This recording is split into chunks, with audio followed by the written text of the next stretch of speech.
श्री गणेशाय नमः।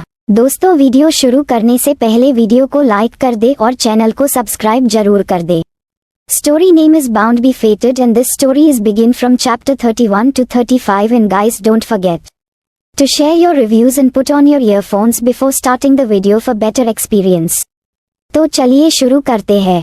आरोही अपनी मम्मा से मिलने के बाद हॉस्पिटल से बाहर आई थी कि सामने खड़े रुद्र को देखते हुए वो फिर अपनी जगह पर रुक गई। वो कब से उसका वेट कर रहा था, अंदर इसलिए नहीं गया क्योंकि वो नहीं जानता कि आरोही ने अपनी माँ को उन दोनों के बारे में बताया है कि नहीं। वहीं आरोही कुछ सोचते हुए आगे बढ़ी और रुद्र पास गई तो रुद्र ने अपनी बाइक स्टार्ट करते हुए कहा, आओ बैठो। आरोही ने उसकी बात सुन धीरे से कहा, पर मुझे अभी कुछ काम था। रुद्र ने पलटकर आरोही की आंखों में एक पल के लिए देखा और फिर अपना हेलमेट पहनते हुए कहा, काम नहीं, अभी अपनी पढ़ाई पर ध्यान दो।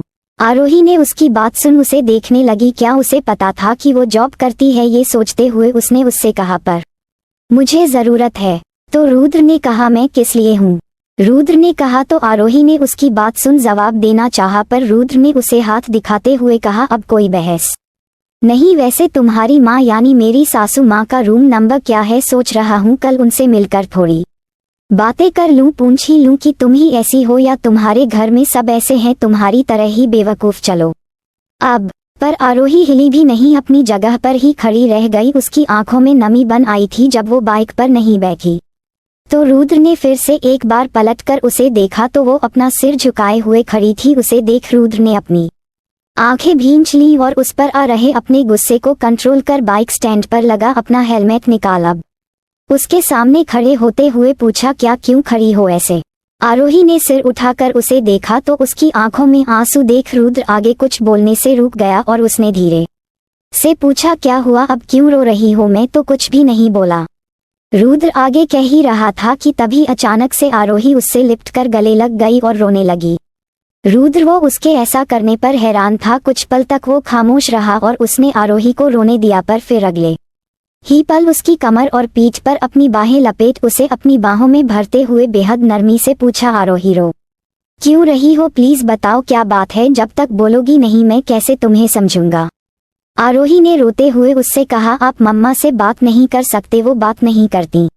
आरोही की बात सुन रुद्र चुप रहा। उसे नहीं पता था कि आरोही की माँ को क्या प्रॉब्लम है और सच कहें तो उसने जानने की कोशिश भी नहीं की। उसे बस आरोही की फिक्र थी। इसी के चलते उसने सक्षम से आरोही के बारे में पता करवाया। तब जाकर उसे पता चला था कि आरोही एक वॉइस आर्टिस्ट है और अपनी मां के खर्चे उठाने के लिए जॉब करती है, पर उससे उसकी जॉब भी छिन गई है और उसकी मां के हॉस्पिटल बिल बकाया है। तो रुद्र ने सक्षम से कहकर सारे बिल्स क्लियर करवाए। वो खुद नहीं जा पाया था क्योंकि घर में शादी थी। रुद्र ने आरोही के सिर को सहलाते हुए कहा, अच्छा वो बात करेगी तुमसे भी और मुझसे भी, पर पहले तुम चुप हो जाओ। रुद्र की बात सुन और उसके हाथ को अपने सिर पर महसूस कर आरोही को होश आया तो वो अचानक से उसके हाथों को झटक कर उससे दूर हट गई। उसने अपने आंसू पोंछ उस पर भड़कते हुए अपने भारी गले से कहा, आप क्यों बार बार मेरे सामने आ रहे हैं? मुझे नहीं करनी आपसे बात, और अब तो मुझे रोते हुए भी देख लिया और चिढ़ाने का मौका मिल गया आपको। उसके बोलने के ढंग पर और रोते हुए उसकी लाल पड़ चुकी नाक को देख रुद्र हंसने लगा। कितनी क्यूट लग रही थी वो। इस समय उसका दिल कर रहा था कि वो उसके चबी चीक्स को अभी बाइट कर ले। उससे कंट्रोल नहीं हुआ तो उसने बाइट करने की बजाय फिलहाल आरोही के पास जा उसके गाल को खींचते हुए कहा, पर मुझे तो बात करनी है ना, तभी तो तुम्हारे आगे पीछे घूम रहा हूँ। रुद्र ने आरोही के चेहरे को अपने हाथों में ले उसके आंसुओं को पोंछ उससे धीरे से कहा, अच्छा छोड़ो सब। पता है आज बहुत खुश हूँ मैं, बहुत, और ये खुशी में तुम्हारे साथ सेलिब्रेट करना चाहता हूँ। तुमसे बात करना चाहता हूँ, प्लीज अब बात कर भी लो। तुम जितना सोचती हो मैं उतना बुरा भी नहीं हूँ। आरोही ने उसकी बात सुनकर उसे घूर कर देखा। वो भी उसकी आंखों में देख रहा था। ये देख आरोही ने एकदम से कहा, ओके बट हम थोड़ी सी बात करेंगे, और हाँ इससे ये मत समझिएगा कि मैं आपके साथ जाने वाली हूँ। मुझे अब आपसे सच में डर लगने लगा है। रुद्र उसकी बात सुनते हुए उसे ही देख रहा था। वहीं आरोही ने इधर उधर देख वहां पड़ी बेंच की तरफ इशारा करते हुए कहा, हम यहाँ बैठकर बात कर सकते हैं, आइए। ये कहते हुए आरोही जल्दी से जाकर बेंच पर बैठ गई तो रुद्र आरोही की हरकत को देख खुद को मुस्कुराने से रोक नहीं पाया और धीरे धीरे वो अब हंसने लगा तो आरोही उसे हैरानी से देखने लगी। उसे उसके इस तरह अचानक हंसने पर सच में डर लगता था। वहीं रुद्र ने हंसते हुए अपने सिर को ऊपर उठा आसमान को देखते हुए अब अपने चेहरे को दोनों हाथों से कवर कर अपना सिर नीचे करते हुए खुद से कहा, oh god this girl she is so innocent, actually no she is so naive, किसी की भी बातों में आ जाती है, पता नहीं किसकी बातों में आकर मेरे बारे में ना जाने क्या क्या सोच कर बैठी है। रुद्र आरोही के पास गया और उसने आरोही का हाथ पकड़ते हुए कहा, उठो और मेरे साथ चलो, मुझे थोड़ी नहीं तुमसे बहुत सारी बातें करनी है, तुम्हें कुछ बताना भी चाहता हूँ। आरोही ने मना करते हुए कहा, पर मैंने कहा ना कि मुझे। रुद्र आरोही के मना करने पर अब नाराज हो गया और उसने गुस्से में कहा, enough is enough, now get up. Aarohi उसकी गुस्से से भरी आवाज सुन जल्दी से उठ खड़ी हुई और उसने रुद्र से कहा, क्यों मुझे तंग कर रहे हैं?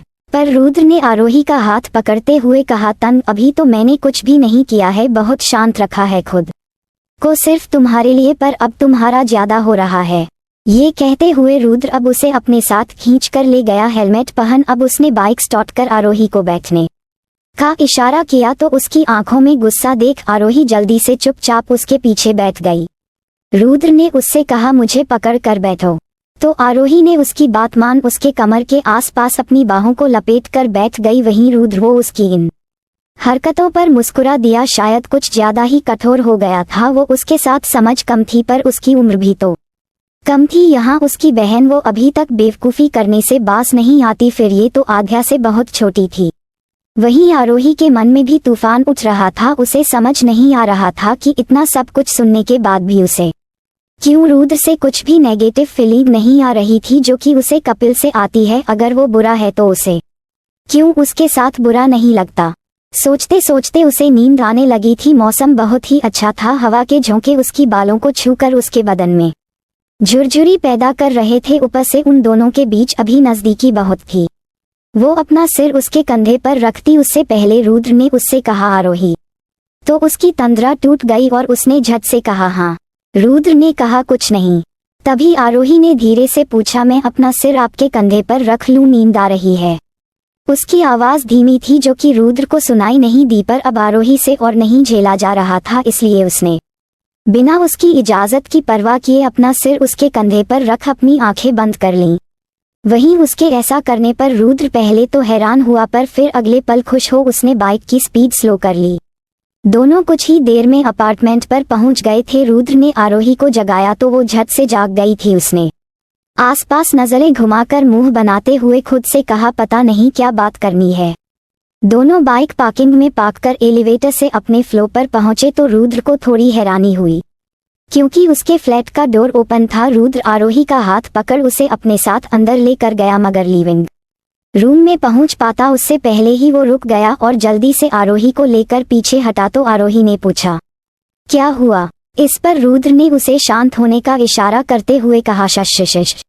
रुद्र ने अब वॉल से झुककर अंदर लिविंग रूम में झांक कर देखा तो सक्षम, उसका पूरा बैंड, साथ ही और भी कुछ दोस्त वहां मौजूद थे। उन्हें देख उसने समझने में देर नहीं लगी कि वे सब यहां पार्टी कर रहे थे और शायद इसलिए ही सक्षम उसे बार बार कॉल कर रहा था। रुद्र ने अपनी आंखें भींच सक्षम को मन ही मन गालियां दी। उसने आरोही को दी हुई स्पेयर की सक्षम को दी थी, जिसका फायदा बड़े अच्छे से उठाया जा रहा था। वहीं आरोही वो उसे अजीब नजरों से घूरने लगी। उसने भी झांक कर अंदर देखने की कोशिश की, मगर रुद्र ने उसे झट से पकड़ वॉल से सटाकर कहा, क्या है, देख नहीं रही? अंकित और रॉय भी अंदर हैं। रुद्र की बात सुन आरोही उसे नासमझी में देखने लगी थी। शायद वो अंकित और रॉय को भूल चुकी थी। जो भी था, रुद्र के काफी सारे दोस्त थे जिनके बीच वो आरोही को नहीं ले जा सकता था। वहीं रुद्र की हालत देख आरोही अब अपने मुंह पर हाथ रख हंसने लगी, कैसे वो अपने दोस्तों को कोस रहा था। इधर शक्ति ने रुद्र को देख लिया। वो खुश हो चिल्लाई, है रुद्र, तुम आ गए। रुद्र उसकी आवाज सुन झेप गया। वो उसी के पास आने लगी तो कुछ समझ नहीं आया। उसने बगल से खड़ी आरोही को देखा जो कि अभी शक्ति को नहीं दिख रही थी, पर अगर वो उसके पास आई तो वो उसे देख लेती, इसलिए रुद्र आरोही को छोड़ खुद शक्ति के तरफ जल्दी से भागते हुए पहुंचा। शक्ति ने रुद्र से कहा, कब से वेट कर रहे थे, कहाँ थे तुम? रुद्र ने एक नजर सबको देख शक्ति से कहा, छोड़ो, आ तो गया हूँ। उसे देख शक्ति मुस्कुराए और उसने उसके गाल खींचते हुए कहा, हम्म गुड बॉय, चलो आओ। So hello everyone, attention please, star of the night Rudra Pratap Singh Rana. ये कहते हुए शक्ति ने अब ताली बजाई तो सब एक साथ ताली बजाकर हूटिंग करने लगे। असल में आज ही रुद्र ने अपने बैंड के साथ म्यूजिक डायरेक्टर के साथ मीटिंग की थी और उन्हें उनका गाना पसंद आ गया था और वो उस गाने की एक एल्बम रुद्र के साथ बनाना चाहते थे। रुद्र का लक इन दिनों वाकई अच्छा चल रहा था। यूट्यूब पर उनके सब्सक्राइबर दिन ब दिन बढ़ रहे थे और अब इतने सालों तक भटकने के बाद ये इतनी बड़ी अपॉर्चुनिटी मिली थी। अंकित ने रुद्र के पास उसे गले लगाते हुए कहा, क्या राणा तू तो छा गया। रुद्र ने कोशिश करते हुए मुस्कुराना चाहा पर यह फिलहाल उसके लिए मुश्किल था। उसने पीछे मुड़कर देखा कि कहीं आरोही चली ना जाए। इधर उन सबकी पार्टी शुरू हो गई। बियर की बॉटल्स खुलने के साथ म्यूजिक बजना शुरू हुआ तो रुद्र ने शक्ति से कहा, मैं मेन डोर बंद करके आता हूँ। तो शक्ति ने उसे रोकते हुए कहा, नहीं मैं जाती हूँ। इस पर रुद्र ने जल्दी से अपना सिर हिलाते हुए कहा, नहीं मैं करता हूँ ना। ये कहते हुए रुद्र अब जल्दी से बाहर की तरफ भागा तो देखा आरोही वहीं कोने में सिमट कर खड़ी हुई थी। रुद्र ने डोर लॉक किया और फिर उसके पास जा उसे कंधे से पकड़कर कहा, मैं कुछ करता हूँ, इन लोगों का ध्यान भटकाने की कोशिश करता हूँ और इशारा करूँ तो तुम जल्दी से हमारे बेडरूम में चली जाना। आरोही रुद्र को हड़बड़ाते देख एक बार फिर हंसने लगी तो रुद्र ने उस पर भड़कते हुए कहा, सुन रही हो ना। आरोही ने हाँ में सिर हिलाया तो रुद्र अब जल्दी से अंदर गया। बियर अपने हाथ में ले उसने सबको चीयर करते हुए एक स्माइल पास की और धीरे धीरे जाकर उस वॉल के करीब खड़ा हो गया जिसके पीछे इस समय आरोही थी। इधर सक्षम, बॉबी, रॉय, अंकित और उनके 2-3 फ्रेंड्स एक दूसरे के साथ गेम खेलने लग गए थे पर लड़कियां इधर उधर थीं। ऐसे में आरोही का रूम तक जाना इम्पॉसिबल था। आरोही ने भी अब अपना हाथ आगे बढ़ा, वॉल को पकड़ अंदर झांकने की कोशिश की थी कि तभी किसी ने उसका हाथ पकड़ा लिया। वो घबरा गई पर जैसे ही अपना सिर उठाकर देखा तो ये और कोई नहीं रुद्र था जो कि उसे आंखें दिखा रहा था। आरोही ने मासूमियत से उसे देखा तो उसकी आंखें भी नर्म पड़ गईं और वो उसे प्यार से देखने लगा। उसका हाथ पकड़कर वो अब सीधा खड़ा होकर सामने देखने लगा। वहीं आरोही ने उससे हाथ छुड़ाने की कोशिश करते हुए धीरे से कहा, हाथ छोड़े मेरा। पर रुद्र ने बियर की एक सिप लेते हुए अपने फ्रेंड को चीयर करना स्टार्ट कर दिया। इधर नित्या ने रुद्र को देखते हुए शक्ति से कहा, ये रुद्र वहां दूर खड़ा हुआ क्या कर रहा है और भी इस तरह से क्यों खड़ा है। उसकी बात सुन शक्ति ने रुद्र को देखा, वो उसके करीब जाने लगी। वहीं रुद्र वो अभी बेहद खुश हो रहा था। आरोही उससे अपना हाथ छुड़ाने की कोशिश में लगी हुई थी और वो वॉल के पीछे अपना हाथ डाल उसके हाथ पर अपनी पकड़ जमाए हुए उसे परेशान कर रहा था। इधर मित्तल मैंशन में ईशु दूर जाने लगी थी मगर पैर उलझते लहंगे के कारण गिरने को हुई थी कि शुभित ने उसकी बाह पकड़ उसे पकड़ लिया और अगले ही पल उसे अपनी गोद में उठाकर अंदर ले आया। फूलों से सजी सेज पर उसने ईशु को आहिस्ता से बैठाया तो ईशु ने घबराहट महसूस करते हुए अपना सिर झुका लिया। शुभित ने उसका घूंघट हटाकर अब एक पल के लिए अपने चांद को निहारा तो वो उसकी खूबसूरती में डूब सा गया। उसने पास पड़े उस बैंगल बॉक्स को ईशु की तरफ बढ़ाते हुए कहा, ये तुम्हारे लिए। ईशु ने अब जाकर अपनी पलकों को झपकते हुए उठाया और शुभित को देखा तो शुभित का दिल जैसे धड़कना भूल गए। ईशु की काजल से सजी नीली आंखों से नजर हटकर अब शुभित की नजर उसके हॉट पिंक कलर की लिपस्टिक से सजे होठों पर पड़ी तो उसके दिल में हलचल महसूस हुई। मेकअप उस पर अच्छा लग रहा था। उसका माथा बैंडा और छोटी सी पिंक बिंदी से सजा हुआ था और नाक में उसने इस समय नथ पहनी हुई थी। उसे देख बस ये था कि शुभित का दिल मचल उठा था। वहीं वो उसकी नजरों की तपिश से शर्माई सी अब खुद में सिमटने लगी। शुभित ने उसे देखते हुए अचानक से उसका हाथ पकड़ लिया तो उसका दिल जोरों से धड़कने लगा। उसने घबराते हुए उसे एक नजर देखा पर इस बार शुभित ने उसे हट करने की बजाय उसके छोटे से हाथ को अपने बड़े से हाथ से पकड़ अपने दूसरे हाथ से उस बॉक्स से कंगन निकाल उसे पहनाते हुए कहा, ये तुम्हारी मुंह दिखाई का गिफ्ट है, अच्छा लगा। ये पूछते हुए शुभित ने उसे दूसरा कंगन भी पहना दिया। कंगन देख शुभित को समझ आया कि शुभी और उसके हाथों में ज्यादा कोई अंतर नहीं था। वहीं उसकी बात सुन ईशु ने अपना सिर हिला दिया। शुभित अब उसके पास से उठ गया और उसने अपनी शेरवानी निकालकर साइड में पड़े काउच पर फेंक दी। कुछ ही देर में वो शर्टलेस होकर ईशु के सामने खड़ा था। कमरे की मध्यम रोशनी में उसकी परफेक्ट बैक ईशु को दिख रही थी। वो उसकी तरफ मुड़ा तो ईशु ने झट से सिर झुका, अपनी आंखें बंद कर लीं कि तभी एहसास हुआ वो उसके करीब ही बैठ गया था। उसने धीरे से उसका दुपट्टा निकाल अब उसकी नाक को छूकर उसकी नथ को निकालते हुए कहा, जाकर फेस वॉश करके आओ। उसकी आवाज़ अभी भी बेहद सख्त थी। उसके छूने से, उसकी आवाज़ को सुनने से ईशु के बदन में सरसराहट दौड़ गई। अपना लहंगा संभाल वो बेड से उठकर बाथरूम की तरफ चली गई। कुछ देर बाद जब वो फेस वॉश कर और अपने बालों को खोल बाहर निकल कर आई तो उसके सामने खड़ा शुभित उसके और करीब आ गया और एक बार फिर उसने उसे अपनी बाहों में भर गोद में उठा लिया। ईशु को बेहद घबराहट महसूस होने लगी। जैसे ही शुभित ने उसे बेड पर बैठाया और झुकते ही अचानक से शुभित ने उन दोनों के बीच की दूरी को कम करते हुए उनके होठों को आपस में जोड़ दिया तो ईशु ने कसकर उसके कंधे पकड़ लिए। उसे बताने की जरूरत नहीं थी कि आगे क्या होने वाला है, पर वो अभी ये सब नहीं चाहती थी। ऐसा क्यों उसे नहीं समझ आ रहा था। मन तो वो उस पर कब का वार बैठी थी, आज तन उस पर वार न था, पर वो डरी हुई थी। किस करते हुए शुभित ने उसे बेड पर लिटाया था कि वो कसमसाए। उसने उसे रोकने की कोशिश की तो शुभित ने किस को ब्रेक कर सांस लेते हुए उसे एक नज़र देखकर कहा, वह शादी हुई है ना, हमारी सभी रस्में निभाई हैं, तो ये रस्म नहीं निभाना चाहोगी? ईशु ने गहरी सांस लेते हुए अपनी आंखें बंद रखी। उसकी धड़कनें बढ़ चुकी थीं। वो पराया नहीं था उसके लिए, पर अभी वो उससे बहुत सारे सवाल करना चाहती थी। नाराज थी उससे, मगर उसे जैसे इन सब से कोई फर्क नहीं पड़ रहा था। वो अपनी आंखें बंद किए हुए लेटी हुई थी कि तभी शुभित के हाथों का स्पर्श उसे अपनी कमर पर महसूस हुआ और उसने एक झटके में उसके लहंगे की जिप खोली तो उसका दिल जैसे शोर करना भूल गया। घबराते हुए उसने शुभित का हाथ पकड़ना चाहा, मगर उसने अगले ही पल उसे अपनी बाहों में भर लिया और खुद उसके ऊपर झुकते हुए पूछा, क्यों घबराने का नाटक कर रही हो? ये सब पहली बार तो नहीं है, कितना बदल गई हो। हैरान हूँ मैं सच में।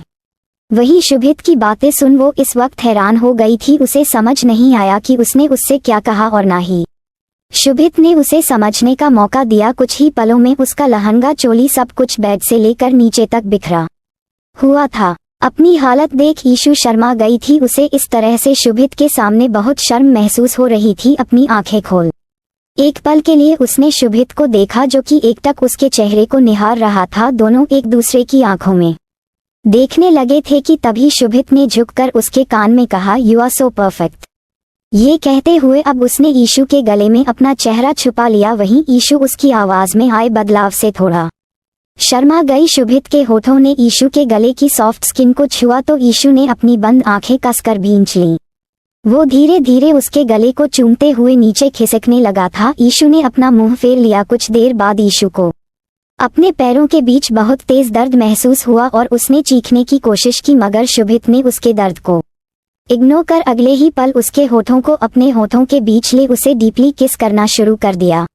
शुभित अपनी मनमानी करने के बाद ईशु से अलग हुआ और उसने ईशु को ब्लैंकेट से कवर करना चाहा था कि वाइट बेडशीट पर धीमी रोशनी में भी खून के धब्बे देख वो शॉक हो गया। उसने पसीने से लथपथ ईशु को देख खुद में बुदबुदाते हुए कहा, शी वॉज वर्जिन। शुभित हैरान था ईशु को देख। वो धीरे से फुसफुसाया, आई टुक हर वर्जिनिटी। तो फिर जो मैंने देखा था वो क्या था? कुछ समझ नहीं आ रहा था, पर उसे ईशु के करीब होते हुए उसे लगा भी था कि वो अनछुई है, मगर तब अपने गुस्से के आगे उसे होश कहाँ था। सच तो ये था, वो ईशु को इस तरह से सच संवर कर उसका इंतजार करते हुए देख थोड़ी देर तक उसकी खूबसूरती में खोया जरूर था। उसका पीछे हटना उसे बस उसका नाटक लगा। वो उसका इंतजार कर रही थी। इसका मतलब उसे तो यही लगा कि वो चाहती थी कि वो उसके करीब आए। उसे ईशु को देख गुस्सा आ गया था कि वो कितनी घटिया है। उसके भाई के साथ होते हुए भी वो उसके साथ आगे बढ़ने को तैयार थी। उसे गुस्सा आया और उसने भी ये सोच लिया कि अगर वो ऐसा चाहती है तो ऐसा ही होगा, पर उसके तरीके से वो उसे उसके साथ बेवफाई करने की सजा देगा। मगर अब जब ईशु को देख रहा था तो उसके होश उड़े हुए थे। वो उसके साथ काफी वाइल्ड तरीके से पेश आया था। उसने ईशु को ठीक से ब्लैंकेट से कवर किया और उसके पास ही लेट गया। उसे शुभित ने एक बार फिर धीरे से कहा, ये सब क्या हो रहा है? शुभित ने मन ही मन कहा, कुछ समझ नहीं पा रहा हूँ। अगर आज जो मेरे सामने आया है वो सच है या जो मैंने देखा था वो सच था, पर वो सच होता तो ईशु। शुभित ने अपनी बंद आंखों पर हाथ रख लिया। थोड़ी देर बाद आंखें खोल हल्की रोशनी में ही ईशु के चेहरे पर नजर डाली तो वो थक कर सो चुकी थी। उसके चेहरे पर आते बालों को शुभित ने अपनी उंगलियों से हटाया तो उसे होश आया कि वो क्या कर रहा है, उसने अपने हाथ पीछे खींच लिए। वो वापस अपनी जगह पर लेट गया। जितना वो पहले गुस्से में था उससे कई गुना वो अब घबराया हुआ था। वहीं दूसरी तरफ रुद्र ने अपने पास आती शक्ति को देख अब आरोही का हाथ छोड़ दिया और जल्दी से आगे बढ़ उसे अपने साथ वापस से अपने दोस्तों को बीच ले जाते हुए बोला, वहां कहाँ जा रही हो? शक्ति ने रुद्र से कहा, मैं कहाँ, तुम खुद सबसे दूर खड़े हुए थे। रुद्र उसकी बात को अनसुना कर उसे सबके बीच ले आया। तभी अंकित ने म्यूजिक लाउड किया तो अब सब बियर की बॉटल्स हाथ में पकड़ चीयर्स कर डांस करने लगे। सबने अपनी अपनी पार्टनर पकड़ी और उन्हें साथ ले कर डांस करने लगे थे कि तभी शक्ति रुद्र के पास आई और उसने रुद्र को अपने साथ खींच लिया। पर रुद्र का ध्यान आज पहली बार अपने दोस्तों को, अपनी पार्टी को छोड़ सिर्फ आरोही पर था। वो बस चाहता था कि जल्द से जल्द सब यहाँ से चले जाएं। सभी मस्त होकर डांस कर रहे थे और जोक क्रैक करते हुए एक दूसरे पर हंस रहे थे कि तभी बॉबी ने जाते हुए कहा, सॉरी गाइस, घर से कॉल आया है, मॉम बुला रही है, जाना पड़ेगा। उसे जाते देख रुद्र घबरा गया और जल्दी से उसने शक्ति को दूर कर बॉबी को आवाज देते हुए कहा, बॉबी रुक यार। पर उसने अपने हाथ हिलाते हुए कहा, नहीं यार, मुझे जाना पड़ेगा। ये कहते हुए वो वहां से चला गया तो रुद्र ने अपनी आंखें भींच ली, मगर ये क्या था, बॉबी गया, वो सच में चला गया। वहां डोर के पास खड़ी आरोही को देख वाकई उसने कुछ नहीं कहा। शक्ति ने उसे वापस खींचते हुए कहा, कम ऑन यार, जाने दे उसे, हम लोग एंजॉय करते हैं। रुद्र ने डोर की तरफ देख अब शक्ति का हाथ झटकते हुए कहा, 1 सेकंड।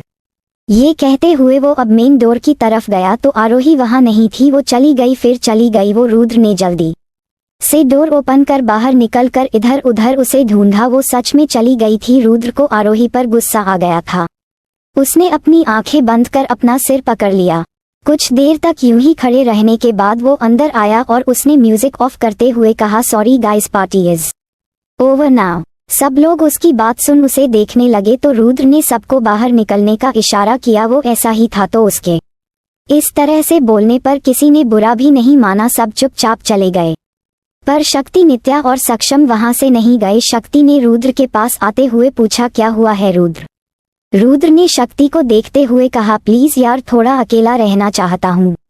शक्ति ने उसकी बात सुनकर कहा, क्यों, क्या बात है? अंकल ने फिर कुछ कहा है क्या? रुद्र को शक्ति की बात सुन गुस्सा आया पर उसने गुस्सा कंट्रोल करते हुए कहा, प्लीज शक्ति, मैं कह रहा हूँ ना, I want to be alone. Shakti और नित्या अब उसे देखते हुए चुपचाप वहां से चले गए। वहीं सक्षम, वो अभी भी खड़ा हुआ उसे देखे जा रहा था। उसने उसे देखते हुए पूछा, बताएगा क्यों, तेरा मूड ऑफ है?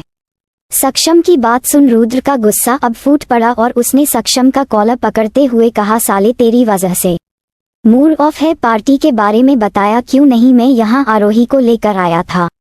रुद्र की बात सुन सक्षम ने हैरान होते हुए पूछा, क्या वो मान गई? रुद्र ने गुस्से में सक्षम को छोड़ अपना सिर पकड़ते हुए कहा, डोंट नो, बस किसी भी तरह मैं यहाँ उसे ले कर आया था कि उससे बात कर सकूं। सक्षम ने रुद्र के कंधे पर हाथ रखते हुए कहा, सॉरी यार, मुझे नहीं पता था। रुद्र ने कुछ नहीं कहा और जाकर लिविंग रूम की बड़ी सी विंडो के पास जाकर खड़ा हो गया। रुद्र ने अपनी जीन्स की पॉकेट में से सिगरेट का पैकेट निकाल अब सिगरेट अपने होठों के बीच दबा ली और लाइटर निकाल सिगरेट जलाई थी कि तभी सक्षम ने उसके पास आते हुए कहा, साले, तू सच में आशिक हो गया है? तुझे आरोही से प्यार हो गया है? रुद्र ने सक्षम की बात सुन उसे देखा तो उसने उसके कंधे पकड़ते हुए कहा, सच कह रहा हूँ, देख खुद को कितना बदल गया है, दिल ले गई वो तेरा। रुद्र चुप रहा और बस सिगरेट के कश लेते हुए ना जाने क्या सोचता रहा। थोड़ी देर तक सक्षम रुका और फिर वो भी अब चला गया तो रुद्र ने अपना फोन निकाल आरोही को कॉल किया। उसे सच में उस पर बहुत गुस्सा आ रहा था। उसके कॉल करते ही हाल ही आरोही ने कॉल पिक कर लिया तो वो उस पर चिल्लाया, कहाँ हो तुम? आरोही ने उसकी आवाज सुन धीरे से कहा, टेरेस पर। रुद्र उस पर फिर भड़कने को रेडी था कि उसकी बात सुन उसने कहा, क्या कहा, टेरेस? रुद्र की बात सुन आरोही ने कहा, हाँ, बहुत लोग थे, मैं रूम में नहीं जा पाती इसलिए यहाँ आ गई, पार्टी खत्म हो गई, नीचे आ जाऊं। रुद्र आरोही की बात सुन खुशी से उछल पड़ा। उसने सिगरेट फेंकते हुए कहा, नहीं रुको, मैं वहां आता हूँ। रुद्र अपने कान पर फोन लगाए हुए ही अब जल्दी से बाहर निकल एलिवेटर की तरफ भागा। एलिवेटर ओपन नहीं हो रहा था। नीचे से ऊपर आने में उसे टाइम लग रहा था तो रुद्र सीढ़ियों की तरफ बढ़ गया और जल्दी से सीढ़ियां चढ़ने लगा।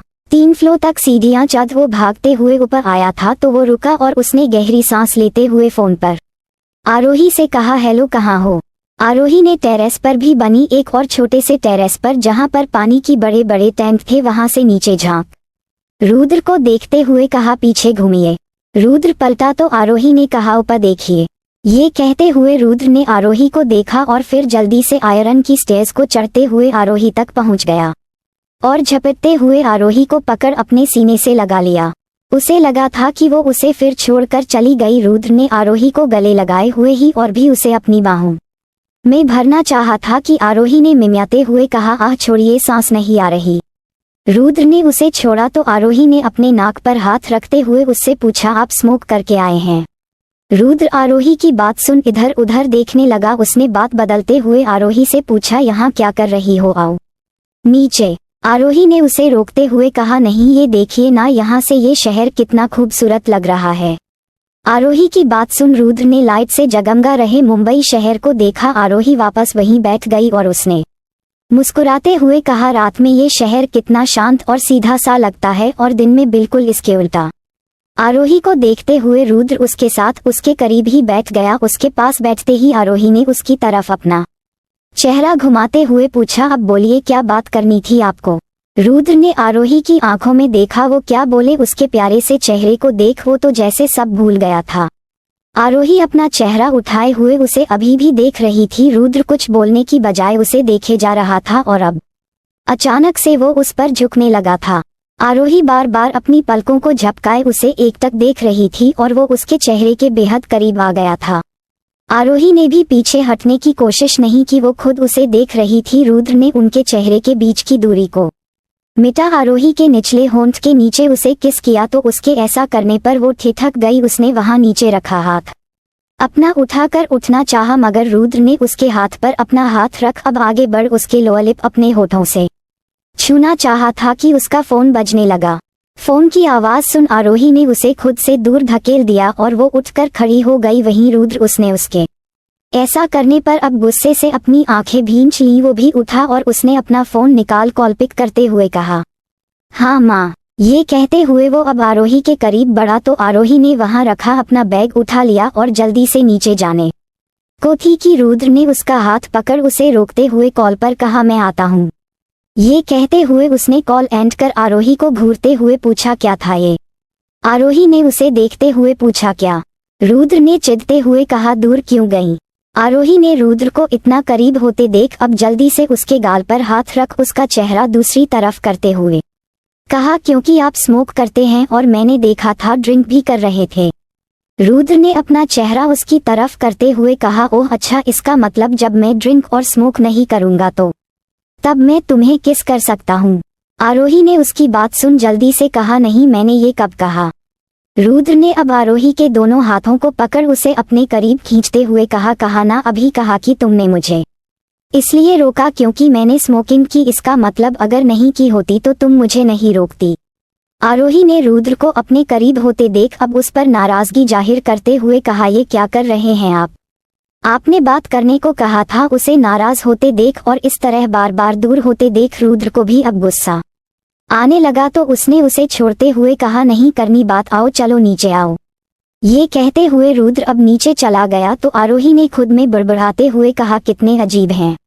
वो अपना बैग लेकर आहिस्ता से नीचे आने लगी थी कि तभी 2-3 सीढ़ियों उतरने से पहले ही रुद्र ने उसे किसी छोटे बच्चे की तरह अपनी गोद में उठाकर नीचे खड़ा कर दिया। वो हैरान हो गई, संभल पाती उससे पहले रुद्र उसका हाथ पकड़ उसे वहां से लेकर नीचे आ गया। आरोही को रूम में लाते ही उसने आरोही को उंगली दिखाते हुए कहा, लिसन, अगर अब तुम यहाँ से फिर से सोनल के पास गई तो बिल्कुल अच्छा नहीं होगा। यहाँ रहोगी तुम, समझ आया तुम्हें। आरोही ने उसकी बात का कोई जवाब नहीं दिया। रुद्र ने उसे देख गुस्से में कहा, मैं हमारी शादी को मानता हूँ, तुम्हें अपनी वाइफ मान चुका हूँ, इसलिए तुम्हें वार्न कर रहा हूँ कि मुझे छोड़कर कहीं भी गई तो इस बार बर्दाश्त नहीं करूँगा। आओ अब डोर लॉक कर लो। इतना कहकर वो रूम से बाहर निकल गया। वहीं आरोही उसकी आंखों में नमी आ गई। वो खुद उसे छोड़कर जाता है और उसे छोड़ जाता है इस बड़े से फ्लैट में घुटने के लिए। समझता ही नहीं कि उसे रात के समय अकेले इस तरह कितना डर लगता है। सुबह के समय मित्तल मैंशन में शुभित की नींद खुली तो उसने देखा ईशु उसके पास नहीं थी, वो उठ चुकी थी।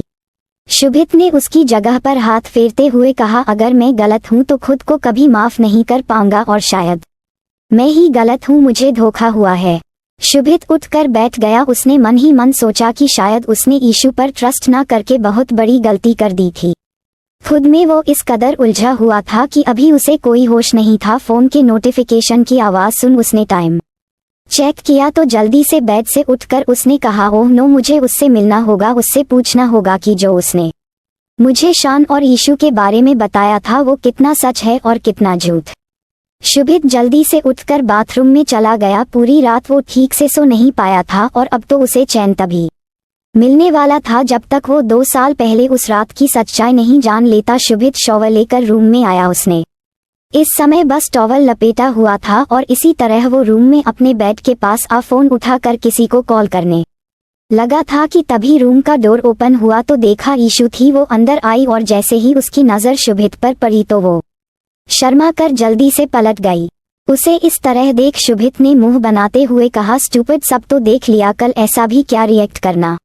ये कहते हुए शुभित ने अपना सिर हिलाया और अपने फोन कॉल पर ध्यान देना चाहा, मगर ना चाहते हुए भी उसने नेवी ब्लू कलर की चिफॉन की साड़ी में लिपटी ईशु को गौर से देखा। उसकी पीठ को उसके लंबे खुले बालों ने ढक रखा था जो कि उसकी कमर तक आ रहे थे। उसकी खूबसूरती को उसके लंबे घने बालों ने और अधिक बढ़ा दिया था। उसका परफेक्ट फिगर साड़ी में कमाल लग रहा था, इतना कि उस पर से नजरें हटाना थोड़ा मुश्किल था शुभित के लिए।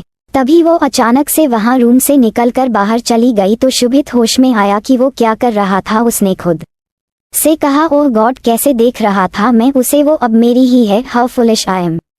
इधर शुभित के फोन पर दूसरी तरफ से लगातार अभी उसे आवाज दे रहा था।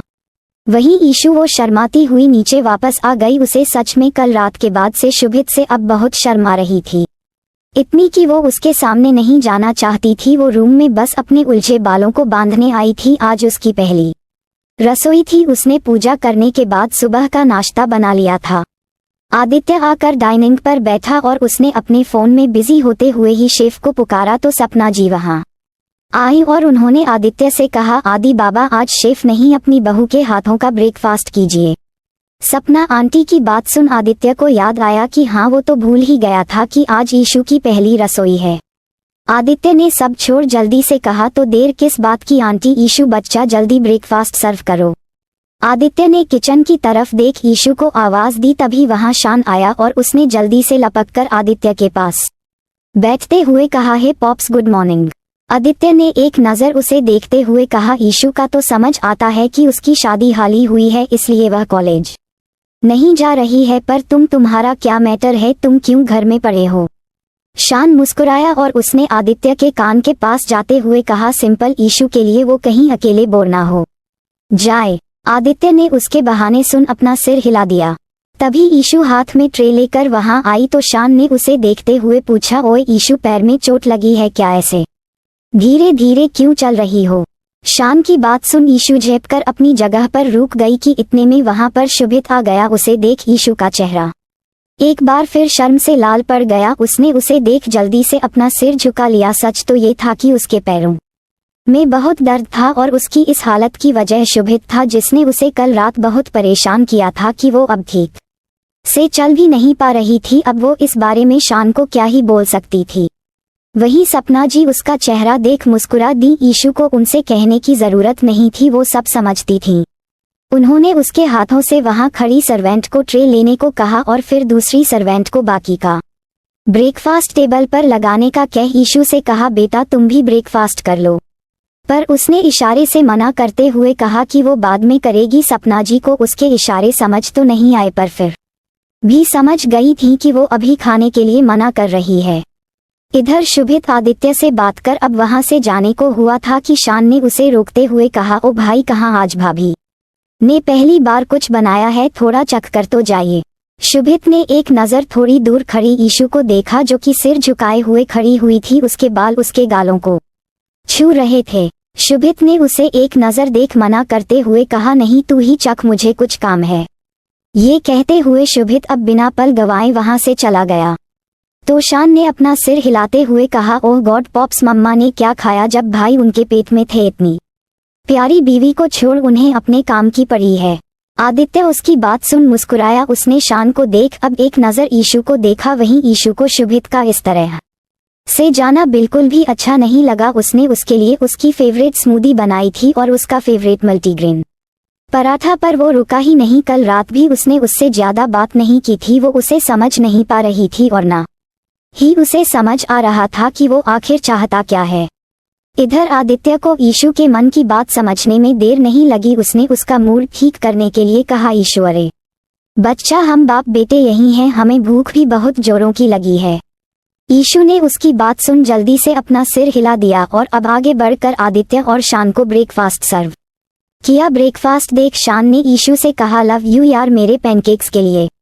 ईशु उसकी बात सुन मुस्कुरा दी। उसने उन तीनों की ही पसंद का ब्रेकफास्ट बनाया था। आदित्य को खीर पसंद थी तो उसके लिए अलग से खीर बनाई थी। ईशु कुकिंग करने में अच्छी थी और घर के बाकी कामों में भी, पर यहाँ उसे कुछ भी करने की जरूरत नहीं थी।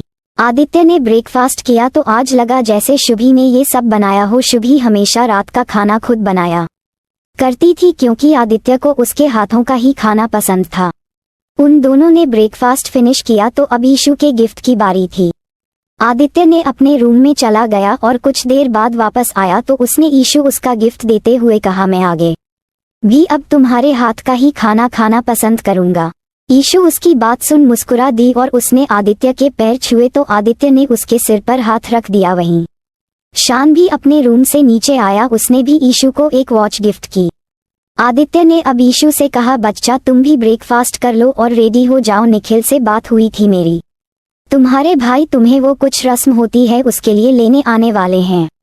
ईशु ने हाँ में सिर हिला दिया। आदित्य चला गया और कुछ देर बाद शान भी चला गया तो सपना जी ने ईशु से कहा, आओ बेटा तुम भी ब्रेकफास्ट कर लो। ईशु उनकी बात सुन मुस्कुराई और उसने अपने हाथों से इशारा करते हुए कहा, मेरा मन नहीं, अभी बाद में कर लूंगी। सपना जी को उसकी बात समझ नहीं आई तो उसने एक बार फिर इशारा किया। सपना जी अब समझ गई तो उन्होंने अपना सिर हिलाते हुए कहा, ठीक है। ईशु रूम में वापस आ गई। सब कुछ अच्छा था, बस शुभित का उसके लिए जो बिहेवियर था वो उसे बिल्कुल भी अच्छा नहीं लगा था। मन दुखी हुआ तो उसे रोना आ गया। जो कुछ भी रात को हुआ उसे लगा था कि सब कुछ ठीक है उनके बीच। शुभित इंट्रोवर्ट था, वो उसके नेचर से वाकिफ थी, पर इस तरह से उसने नहीं सोचा था। ठीक से रो भी नहीं पाई थी कि उसके फोन पर उसकी माँ यानी नैना का कॉल आने लगा। उसने जल्दी से अपने आंसू पोंछ लिए और कॉल पिक किया। वहीं दूसरी तरफ शुभित कार ड्राइव करते हुए किसी से फोन कॉल पर बात कर रहा था। उसने कॉल पर बात करते हुए कहा, मुझे तुमसे अभी मिलना है, अगर नहीं मिली तो अच्छा नहीं होगा। ईशु ने अपनी माँ से बात कर कॉल कट कर दिया। उन्होंने उसे ये बताने के लिए फोन किया था कि रुद्र और आयु उसे लेने आने वाले हैं तो वो जल्दी रेडी हो जाए। ईशु ने अपना फोन रखा ही था कि डोर पर नॉक की आवाज सुन उसने जाकर डोर ओपन किया तो देखा डोर पर सपना जी एक मैड के साथ वहां आई हुई थी। उन्होंने उस मैड से कहा, तुम ये सारा सामान यहाँ रख दो। मैड आगे आई और उसने सपना जी के कहने पर सारी साड़ियाँ काउच पर लाकर रख दी। ईशु ने इतनी सारी साड़ियों को देख सपना जी से पूछना चाहा था कि वो इतनी सारी साड़ियों को लेकर क्यों आई हैं, पर फिर ये सोच कि उन्हें उसकी बात समझ नहीं आएगी इसलिए वो चुप ही रही। वहीं ईशु को साड़ियों को देखता पाकर सपना जी ने मुस्कुराते हुए कहा, ये सब तुम्हारी ही हैं, आदि बाबा ने भेजी हैं। सपना जी ने उससे आगे कहा, पगफेरे की रस्म के लिए तुम्हारे भाई आने वाले हैं ना, इन्हीं में से जो पसंद आए पहन लो। ईशु ने हाँ में सिर हिलाया तो सपना जी ने उसे बताया कि उसे रेडी होने में मदद करने के लिए लड़की आने वाली है। इस पर ईशु ने अपना सिर हिला दिया और इशारे करते हुए कहा, मैं कर लूंगी। सपना जी इस बार बिना किसी मुश्किल के उसकी बात समझ गई और मुस्कुराते हुए वहां से चली गई। वो समझदार थी, ये बात सपना जी जानती थी, उसे बचपन से देखा था, पर उन्हें ईशु की मदद के लिए आदित्य ने ही भेजा था तो उन्हें तो आना ही था। इधर ईशु अब साड़ी देखने लगी। कुछ देर तक देखने के बाद उसने उनमें से एक साड़ी सिलेक्ट की और बाकियों को ले जाकर क्लोजेट रूम में रख दिया। वहीं दूसरी तरफ शुभित अपनी कार में बैठा हुआ था कि उसका फोन बजने लगा। कॉलर आईडी देख शुभित ने कॉल कट किया और कार अनलॉक की तो पैसेंजर सीट पर आध्या आकर बैठ गई और उसने गुस्से में उसे घूरते हुए कहा, क्या हुआ जो इतनी सुबह से कॉल पर कॉल किए जा रहे हो? शुभित ने आध्या की बात सुन गुस्से में कहा, ये तुम मुझे बताओ, और वो भी सच सच कि 2 साल पहले वैलेंटाइन वाले दिन उस रात को तुमने क्या देखा था। शुभित की बात सुन आध्या को समझने में देर नहीं लगी कि वो क्या कह रहा था और क्या जानने की कोशिश कर रहा था। फिर भी आध्या ने अनजान बनते हुए पूछा, किस बारे में बात कर रहे हो। देखो चीकू, तुम बिजनेसमैन हो पर मैं एक ऑफिसर हूँ। तुम्हारा क्या है, पर मुझ पर प्रेशर होता है। आज मुझे पुणे वापस लौटना है, इसलिए आध्या अपनी बात आगे कह पाती उससे पहले शुभित उस पर गुस्से में चिल्लाया, फर्स्ट आंसर मी आध्या, और हाँ, मुझे चीकू मत कहो, आई एम वार्निंग यू। आध्या उसे भड़कते देख अपनी आंखें बड़ी करते हुए उसे घूरने लगी कि तभी शुभित ने गुस्से में आध्या के करीब आते हुए कहा, तुम्हें सच में नहीं पता मैं किस बारे में बात कर रहा हूँ। आध्या ने भी चिल्लाते हुए कहा, हाँ नहीं पता मुझे अब जाना है, जाने दो, और वैसे भी जो तुम्हें चाहिए था वो मिल चुका है, तो अब क्या। शुभित ने पीछे हटते हुए कहा, अब क्या मुझे सच जानना है। मेरे से पहले तुम पहुंची थी फार्म हाउस पर, और वो तुम थी जो कि लगातार मुझे 6 सालों में शान और ईशू की नजदीकियों की फोटोज शेयर किया करती थी।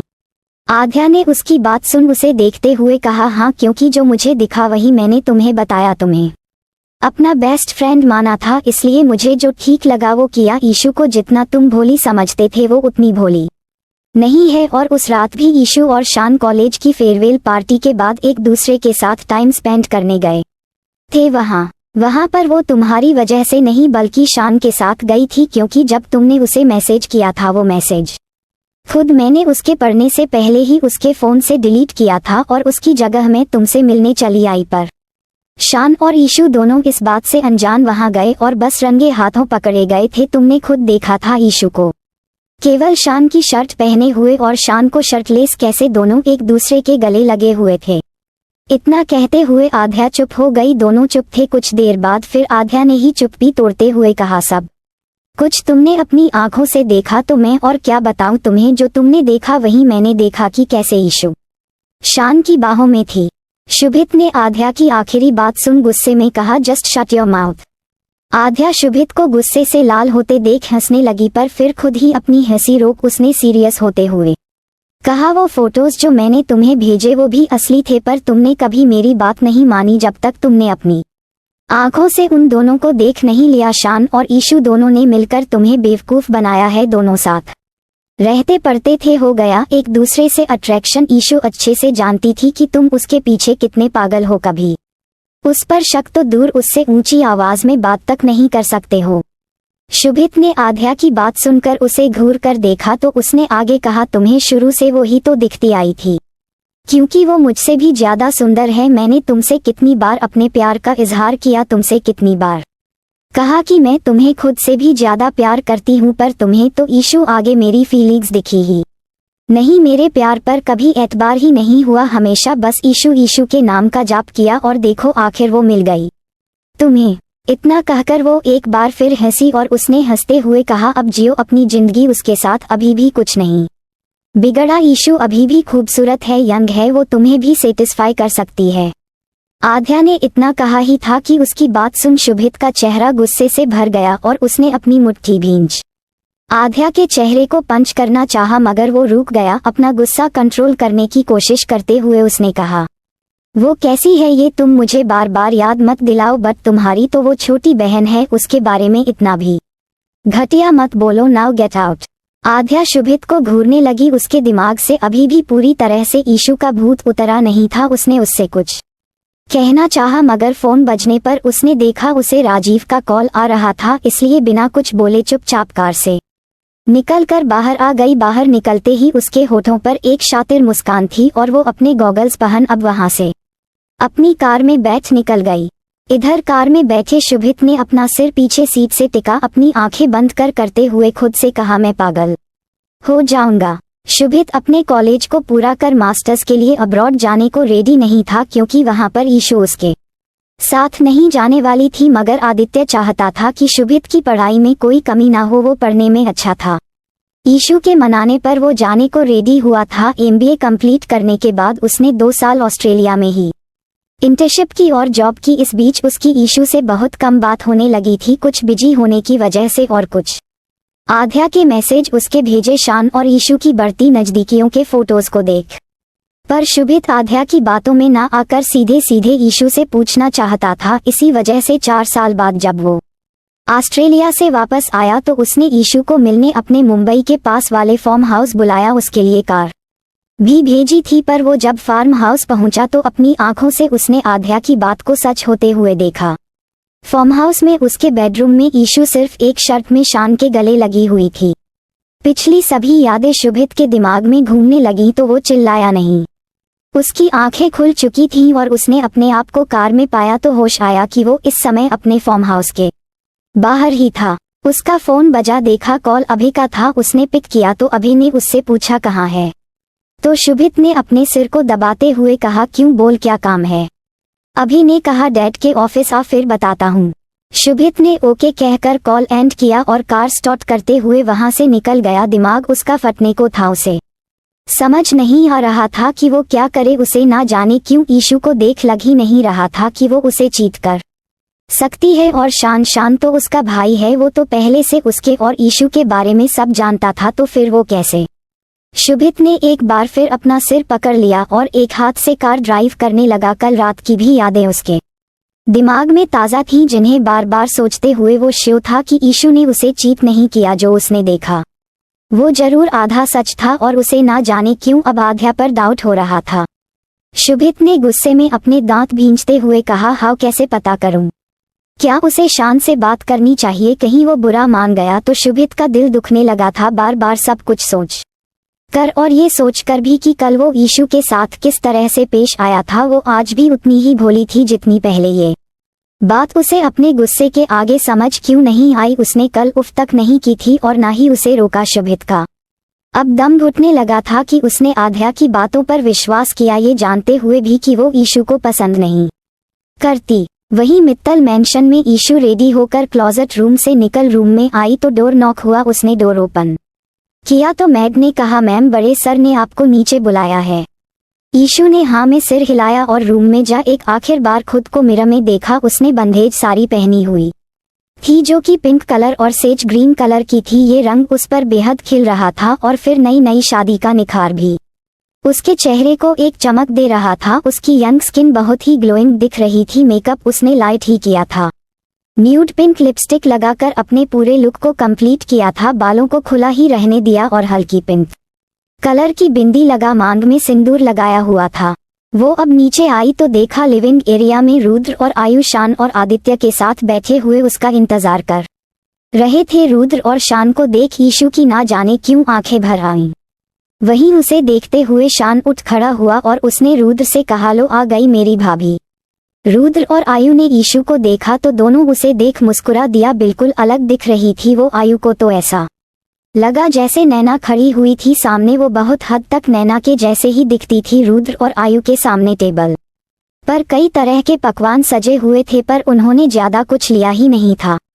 आदित्य ने रुद्र से कहा शुभित कल सुबह ही ईशु को लेने आएगा क्योंकि कल शाम को रिसेप्शन है। रुद्र ने सिर हिलाते हुए कहा यस अंकल, चाचू ने बताया था। ईशु ने जाने से पहले आदित्य के एक बार फिर पैर छुए और वहीं रुद्र और आयु ने भी छुए तो शान ने कहा पॉप्स अब तो मानेंगे ना कि आप बूढ़े हो गए यार, अब ये जिम सिम जाना कम करो। वैसे भी आजकल लड़कियां बुढ़े पटा रही हैं तो ऐसे में हमको भी मौका मिलना चाहिए कि नहीं। शान की बात सुन आयु और शान एक दूसरे को ताली मारकर हंसने लगे। उनकी बातें सुन तो ईशु भी हल्का सा मुस्कुरा दी। वहीं आदित्य भी शान को देख मुस्कुरा दिया। आयु रुद्र से बात करते हुए आदित्य और शान बाहर आए, साथ में ईशु भी। ईशु जाकर कार में बैठी तो शान ने जल्दी से ईशु के पैर छूकर कहा पाए लागू भाभी जल्दी आना, आपका ये देवर आपको बहुत याद करेगा। उसकी एक्टिंग देख आदित्य ने कहा शान वो सिर्फ एक दिन के लिए जा रही है। ये सुन शान ने कहा हाँ पर कहना पड़ता है पॉप्स, और भाभी भाई का भी सोचो वो अब कैसे रहेंगे। शान ने इतना कहा ही था कि आदित्य ने शान जो कि आधा कार में घुसा हुआ था उसे जल्दी से पीछे खींचते हुए कहा बस बेटा। आदित्य ने शान को आंखें दिखाई। सच कहें उसे शान पर हंसी आ रही थी। वो पूरा शुभ ही था, कुछ भी बोलता था बिना सोचे समझे। इधर रुद्र और आयु शान को देख हंसने लगे। रुद्र ने शान को कुछ इशारा किया और फिर कार स्टॉप कर अब आगे बढ़ गए।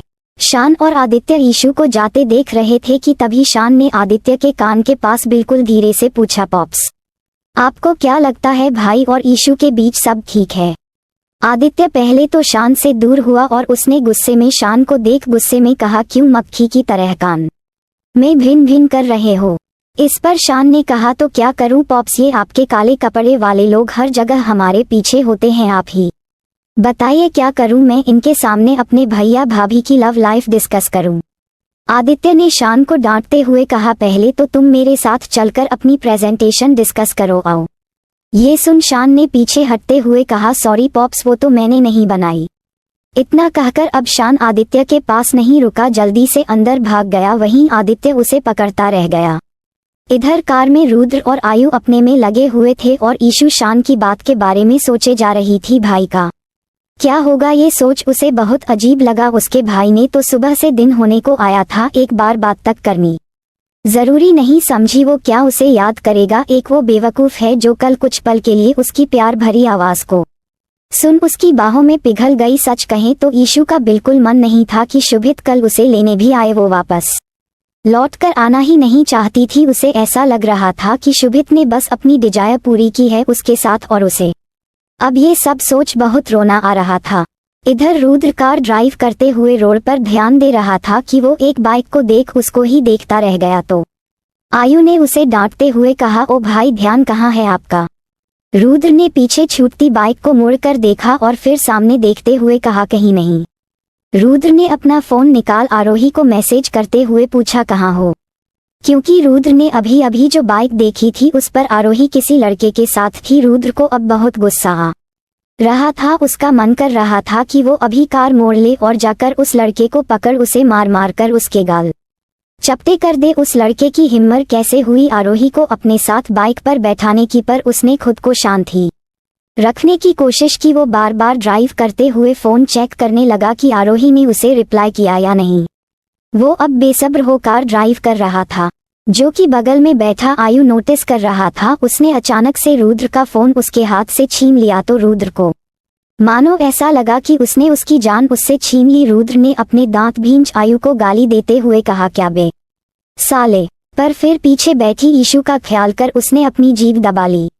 वहीं आयु ने हंसते हुए कहा, क्यों मैं भी तो देखूं, बार बार ऐसा क्या देख रहे हो फोन में? ये कहते हुए आयु ने हंसते हुए अब फोन पर नजर डाली तो फोन देख रुद्र को घूरने लगा। वहीं रुद्र ने उसे देख एक हाथ से कार ड्राइव करते हुए दूसरा हाथ अपने मुंह पर रख अब अपना मुंह बाहर विंडो की तरफ फेर लिया। आयु ने रुद्र को देखते हुए उसका फोन उसे वापस लौटा दिया तो रुद्र ने भी चुपचाप फोन अपने पास रख लिया। इधर घर पर नैना आज तरह तरह के आइटम खाने में बना रही थी कि तभी मयंक पीछे से आकर उसके गले लग गया और उसने अपना चेहरा नैना के कंधे पर टिकाते हुए पूछा, खुशबू तो बहुत आ रही है, क्या बन रहा है खाने में? नैना ने उसकी बात सुनकर कहा, आप क्या कर रहे हैं, कोई देख लेगा। मयंक ने नैना के गले को चूमते हुए कहा, कोई नहीं देखेगा मेरी जान, घर में इधर उधर भटकने वाली तुम्हारी औलाद अभी यहाँ नहीं है। नैना ने चिढ़ते हुए कहा, वाह कुछ अच्छा हो तो वो आपका बेटा और अगर बुरा करे तो मेरा। मयंक हल्का मुस्कुराया और उसने हौले हौले से नैना के गले को कई बार चूमते हुए कहा, वो तो मैं ऐसे ही तुम्हें चिढ़ाता रहता हूँ, तुम कहाँ से लाई हो, है तो मेरी ही औलाद। नैना ने मयंक को दूर धकेलने की कोशिश करते हुए कहा, क्या कर रहे हैं, माँ आ गई तो क्या सोचेंगी, बेटी की शादी हो गई और इनका रोमांस अभी भी चालू है। मयंक ने नैना की बात सुनते हुए कहा, अच्छा बेटी की शादी से मेरे प्यार का क्या लेना देना है, ये प्यार तो मैं मरते दम तक करूंगा और हाँ तुमसे भी कहूंगा कि प्यार कभी कम नहीं करना, कोई सितम कर लेना। मयंक ने गाना गाते हुए नैना से कहा तो नैना ने अपनी आंखें भींचते हुए कहा, हे भगवान आपसे तो बहस करना ही बेकार है। तो मयंक ने कहा, हाँ तो करती क्यों हो, मुझे बस प्यार करने दिया करो। ये कहते हुए मयंक ने नैना की साड़ी में हाथ डाल उसका पेट छुआ तो वो उछल पड़ी। मयंक हंस दिया, वो शर्मा गई और उसने मयंक को दूर धकेल दिया तो वो हंसते हुए फिर से उसके गले लग गया। अभी तक इतने सालों बाद भी उसके प्यार से उसे देखने भर से वो शर्मा जाया करती थी। उसकी ये बात मयंक को बड़ी अच्छी लगती थी और वो उसे और अधिक छेड़ते हुए बड़ा खुश होता था। मयंक ने अब थोड़ा सीरियस होते हुए नैना से कहा, कितने जल्दी बच्चे बड़े हो गए ना। नैना ने हाँ में सिर हिलाया और टमाटर काटने लगी। मयंक ने खुश होकर आगे कहा, अब बस रुद्र की बारी, यही उम्र सही रहती है, वो बस कुछ बन जाए फिर उसकी भी दुल्हन घर में लानी है। नैना मुस्कुराए। तभी मयंक ने कहा वो तो कब का कुछ कर लेता, पर भाई हैं उस पर अपने रूल्स थोपते रहते हैं। पूरे ताऊजी बन गए हैं, आज ही बात करता हूँ उनसे कि वो अपनी जिद छोड़ क्यों नहीं देते। मयंक की बात सुनते ही नैना के चेहरे की मुस्कुराहट गायब हो गई और उसने झट से कहा, नहीं आप कुछ मत कहिए। रुद्र उनका बेटा है, वो उसके भले बुरे के बारे में हमसे बेहतर जानते हैं। नैना की बात सुन मयंक ने नैना से दूर हो थोड़े गुस्से में कहा, कैसी बातें कर रही हो, रुद्र जितना भाई का है उससे कई ज्यादा मेरा है, उसके बारे में क्यों नहीं सोच सकता मैं, और ये उनका हमारा क्या लगा रखा है, फालतू दिमाग चलाने लगी हो। रुद्र घर का बड़ा बेटा है, उसके बाद आयु है, ये कभी मत भूलना। इतना कहकर मयंक अब नाराज हो वहां से चला गया। नैना ने उसे जाते देखा, पर जैसे ही घर की मेड को किचन के दरवाजे पर खड़ा देखा तो जल्दी से अपना ध्यान काम में लगाने लगी। घर की मेड कमला काफी पुरानी मेड थी, उसने मयंक को नैना पर भड़कते हुए उसे डांटते हुए सुन लिया था। मुस्कुराते हुए वो अंदर आई और उसने नैना से कहा, मयंक भैया भी ना हर वक्त आप पर ही चिल्लाते रहते हैं, कभी अपने भैया भाभी से कुछ नहीं कहते, आप तो किस तरह से पूरे घर को संभालती हो ये नहीं आपकी तारीफ करें। और जबकि सोनम भाभी वो घर तो दूर कभी किचन तक में झांकने नहीं आती। नैना की आंखें भर आईं कमला की बातें सुनकर, उसने सब छोड़ उस पर ही भड़कते हुए कहा, दीदी आप मुंह कम और हाथ चलाए हैं, वैसे भी लेट आई हैं। कमला नैना की बात सुन जल्दी से काम में लग गई। तभी नैना ने किचन की विंडो से आती कार के हॉर्न की आवाज सुनी तो मुरझाया हुआ चेहरा खिल उठा और वो जल्दी से अपने हाथ धोकर किचन से बाहर निकल गई। इधर गनमैन ने गेट खोला तो रुद्र की कार आकर घर के मेन डोर पर जा रुकी। ईशु ने अब जल्दी से अपने चेहरे पर मुस्कान ओढ़ ली और वो बाहर निकली तो देखा सोनम और अर्चना जी, साथ ही उनके पीछे उसकी मां नैना खड़ी हुई थी। घर की सीढ़ियां चढ़ ईशु डोर तक पहुंची, उन सबको देख उसकी आंखें भर आई थी। वहीं अर्चना जी ने हाथ फैला उसे अपनी बाहों में लेते हुए कहा, मेरी बच्ची। अर्चना जी के बाद सोनम ने ईशु को गले लगा उसका सिर चूमते हुए कहा, सच में बहुत ही सुंदर लग रही हो, नजर ना लगे किसी की। सोनम की बात सुन अर्चना जी ईशु को मुस्कुराते हुए देखने लगी। नई नवेली दुल्हन ईशु आज अलग ही लग रही थी। वहीं नैना वो तो उसे देखती ही रह गई थी। ईशु अब उसके गले लगी तो नैना की भी आंखें भर आई थी, उसकी बेटी कितनी जल्दी बड़ी हो गई थी। ईशु घर के अंदर आई तो वहां कुछ करीबी रिश्तेदार अभी भी ठहरे हुए थे। वैसे तो आजकल शादी में आए रिश्तेदार एक से दूसरे दिन में चले जाते हैं, पर कल मित्तल मैंशन में ईशु और शुभित की रिसेप्शन पार्टी है, जिसके चलते प्रताप जी ने ही अपने गांव से आए रिश्तेदारों को एक दिन के लिए और रोक लिया था। इधर रुद्र ने कार की चाबी रख अपनी बाइक की चाबी उठाई थी कि आयु उसके सामने आकर खड़ा हो गया और उसने अपने हाथ बांधते हुए पूछा, हम तो भाई अब बताइए कि ये बेबी कौन है। रुद्र ने उसके सिर पर हल्के से मारते हुए कहा, बाद में, अभी मुझे कुछ काम है। आयु ने उसके वहां से निकलने पर उसे टोकते हुए पूछा, फाइनली ये वाली मेरी भाभी है क्या? रुद्र ने जाते जाते कहा, भाभी ही है। आयु रुद्र की बात सुन मुस्कुरा दिया। वहीं घर में सब ईशु की आओ भगत में बिजी हो चुके थे। आरोही कॉलेज से फ्री होकर सोनल के साथ कॉलेज कैंपस से बाहर निकल कर आई थी कि उसे रोड के दूसरे साइड रुद्र हेलमेट पहने हुए बाइक पर लेकर खड़ा हुआ था। आरोही उसे देखते ही समझ गई थी। उसने सोनल को उसके बारे में बताया और फिर उसे बाय कहते हुए कहा, कल मिलते हैं। सोनल मुस्कुराए और उसे बाय कहते हुए चली गई। इधर आरोही रुद्र के पास आई तो उसने बाइक स्टार्ट की। आरोही भी आज चुपचाप उसके साथ बैठ गई। दोनों कुछ ही देर में अपार्टमेंट पहुंचे तो रुद्र ने डोर क्लोज करते ही आरोही का हाथ पकड़ लिया। आरोही थोड़ा झेप गई क्योंकि रुद्र की पकड़ आज कुछ ज्यादा ही मजबूत थी। आरोही ने पलटकर रुद्र को देखा तो वो गुस्से में उसे घूर रहा था। आरोही ने उसे देखते पूछा, क्या हुआ? तो रुद्र ने पूछा, ये बताओ सुबह किसकी बाइक पर थी तुम? आरोही ने पहले उसकी बात समझने की कोशिश की, पर फिर समझ आया तो उसने उसे बताते हुए कहा, मेरा क्लासमेट था, कॉलेज के लिए लेट हो गई थी तो उसने मुझे बस लिफ्ट दी और तुमने ले ली? रुद्र ने कहा तो आरोही ने अपना सिर हिला दिया। रुद्र ने गुस्से में उसे घूरते हुए कहा, थोड़ा बहुत दिमाग है तुम्हारे पास या नहीं? किसी की भी बाइक पर बैठ जाती हो? आरोही ने उसकी बात सुनकर कहा, क्लासमेट है, मैं उसे जानती हूँ। रुद्र को आरोही की बात सुन चिढ़ महसूस हुई। उसने आरोही को अपने पास खींचते हुए कहा, अगर आगे से इस तरह किसी की बाइक पर बैठी तो सोच लेना तुम किसी भी लड़के के साथ कहीं नहीं जाओगी, ना ही बाइक पर और ना ही कार में, कहीं भी नहीं जाओगी, समझी?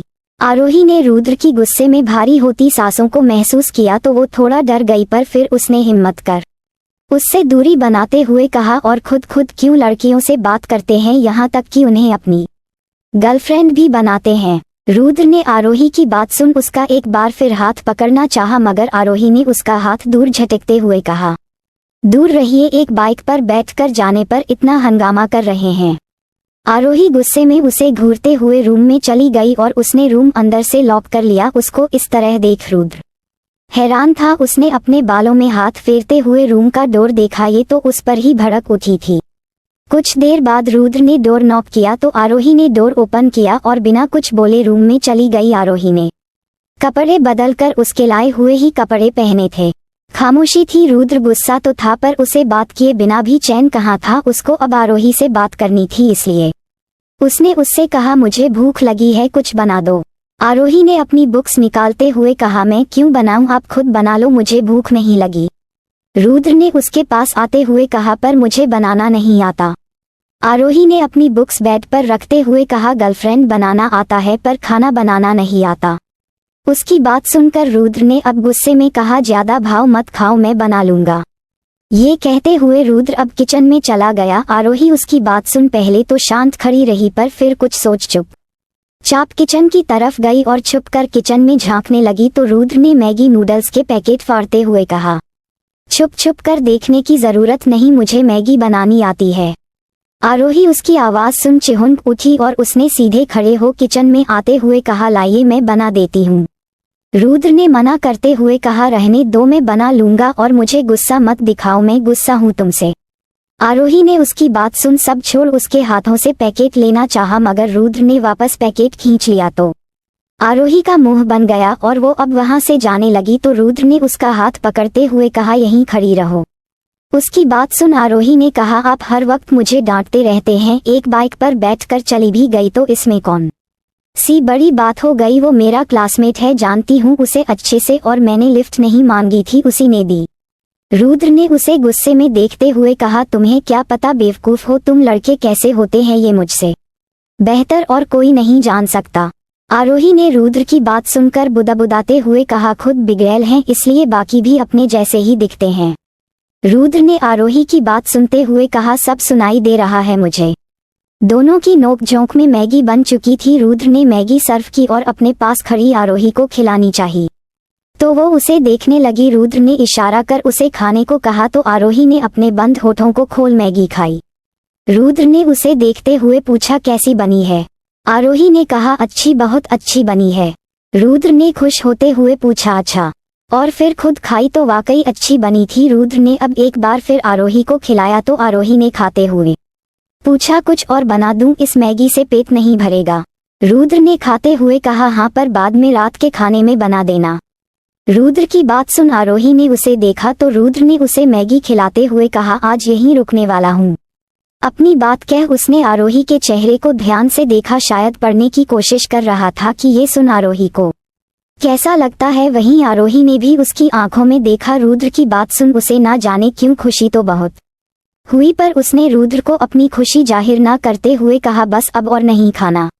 वो अब किचन से निकल अपने रूम की बालकनी में आकर खड़ी हो गई कि तभी रुद्र भी उसके पीछे पीछे चला आया और उसने उसके पास खड़े होकर धीरे से आरोही का हाथ पकड़ लिया। आरोही ने उसके ऐसा करने पर उसे देखा तो रुद्र ने उसे देखते हुए कहा, ऐसे क्यों देख रही हो, हाथ ही तो पकड़ा है। आरोही ने कुछ नहीं कहा और मुंह फेर लिया। रुद्र के हाथ पकड़ने से ही उसकी धड़कनें बढ़ने लगी थीं, एक गुदगुदी सी होने लगी थी उसे। तभी रुद्र ने कहा, परसों मनाली जा रहा हूँ, एक म्यूजिक डायरेक्टर ने फाइनली मुझे चांस दिया है सॉन्ग में। उसने किसी एक्टर को ना लेते हुए मुझे ही चुना है, मनाली में ही सॉन्ग शूट किया जाएगा, इसलिए जा रहा हूँ बस 4 दिन के लिए। रुद्र की बात सुन आरोही ने उसकी तरफ चेहरा घुमाया तो रुद्र ने उसे देखते हुए कहा, पहला सॉन्ग है मेरा, आई होप सब कुछ अच्छे से हो और इसके बाद मुझे कभी पीछे मुड़कर देखने की जरूरत ना पड़े। रुद्र को देखते हुए आरोही ने धीरे से कहा, सब कुछ अच्छा ही होगा, मैं कान्हा जी से प्रार्थना करूंगी। उसकी बात सुनकर रुद्र को जैसे राहत मिली और उसने खुश हो आरोही को खींचकर अपने गले से लगा लिया। वो घर में ये बात किसी से कह ही नहीं पाया था और कहता भी तो शायद कोई खुश नहीं होता। थोड़ी देर तक गले लगे हुए आरोही ने अब अपना चेहरा उठाकर रुद्र को देखा। कहने को आरोही की हाइट अच्छी थी। 5 फुट 5 इंच पर 6 फुट 2 इंच के रुद्र के सामने वो छोटी ही थी, वो उससे काफी लंबा था। रुद्र ने भी सिर झुकाकर आरोही को देखा। दोनों इस समय बेहद करीब थे, इतना कि हवा भी उनके बीच से जाना पाए। आरोही ने रुद्र की शर्ट को अपनी मुट्ठी में भींच रखा था। दोनों एक दूसरे की आंखों में झांक रहे थे कि रुद्र अब और झुका। उसने आरोही की कमर से हाथ ले जाते हुए अब उसकी पीठ पर रख उसे अपने और करीब किया और बस उसके होठों पर किस करने की कोशिश की थी कि आरोही ने झट से अपना चेहरा झुका लिया। ये देख रुद्र मुस्कुराया और उसने उसके बालों को चूम अब अपने हाथों में उसका चेहरा थाम ऊपर करते हुए कहा, मैंने आज सिगरेट नहीं पी। आरोही ने उसकी बात सुन अपनी बंद हो चुकी आंखें खोल उसे देखा तो वो उसे ही देख रहा था। आरोही ने उसे दूर करना चाहा। शर्म से उसके गाल और कान इस समय गर्म हो चुके थे। उसने धीरे से कहा, नहीं मुझे नहीं करना। रुद्र उसकी बात सुन हंस दिया और उसने बड़े प्यार से कहा, मुझे करना है और आज मैं करके रहूंगा।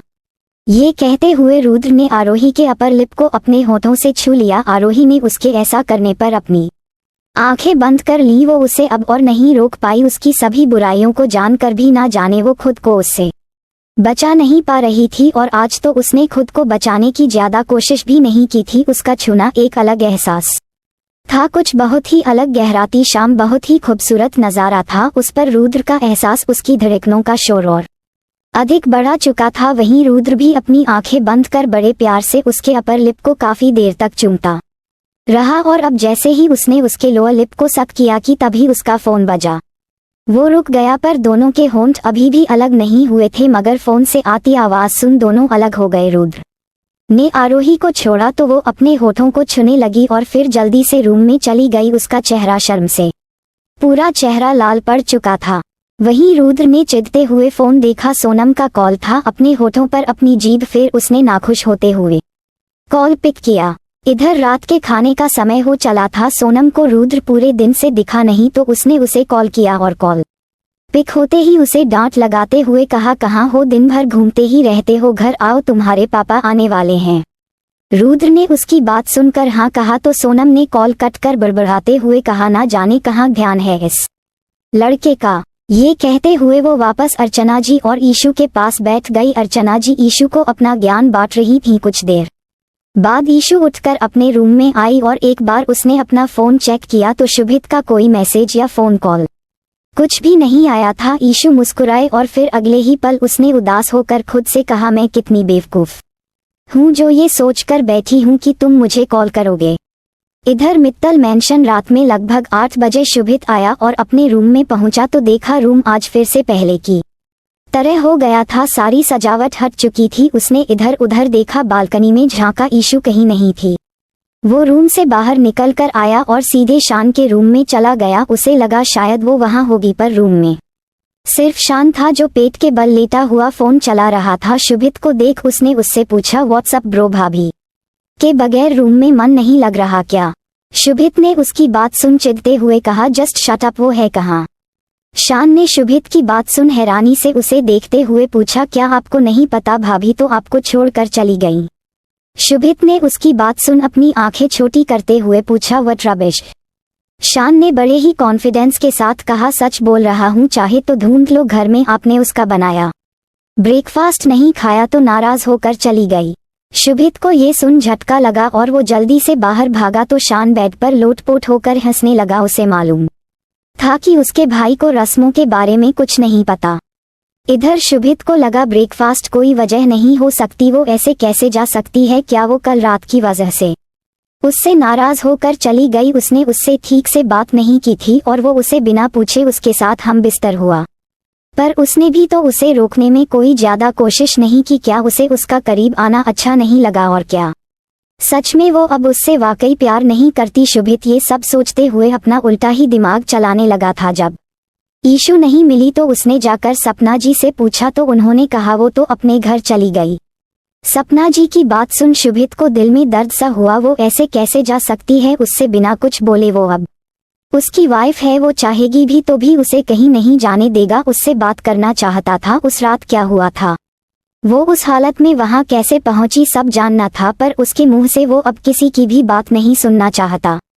था। शुभित बिना सोचे समझे जिस हाल में था उसी हाल में बाहर निकल गया। उसने गार्ड से कार की चाबी ली और कार में बैठ एक स्पीड से वहां से निकल गया।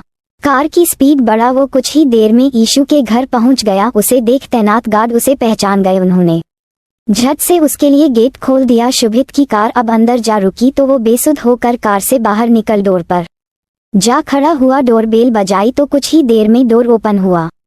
चीकू तुम सोनम शुभित की हालत देख हैरान होकर बोली। अभी कहानी जारी रहेगी। So don't forget to share your review and comment your best part of an story. और अगर आपने अभी तक हमारे चैनल को सब्सक्राइब नहीं किया तो कृपया इसे सब्सक्राइब करें और बेल आइकन पर क्लिक करें ताकि आप हमारी नई कहानी पहले पा सके। And if you like my story so comments your feelings with heart emoji. तो मिलते हैं नेक्स्ट वीडियो, तब तक के लिए राधे राधे।